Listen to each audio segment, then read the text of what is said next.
آپ کے اسٹرینتھ، آپ کے ویلتھ، آپ کے ٹائم، آپ کی منی، آپ کی انرجی، کسی چیز کوئی اور اس کو مس یوز نہ کرے، کوئی آپ کو ڈسیو نہ کرے.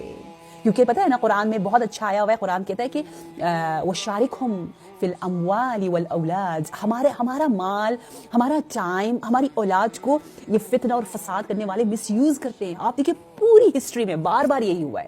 The same mistake human being is keep repeating and repeating again and again.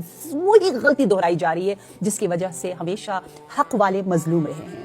تو فتنہ نمبر 1 لغت میں literally the meaning of فتنہ is ٹیسٹ، امتحان کو بھی کہا جاتا ہے، گمراہی کو بھی کہا جاتا ہے، فساد کو بھی کہا جاتا ہے.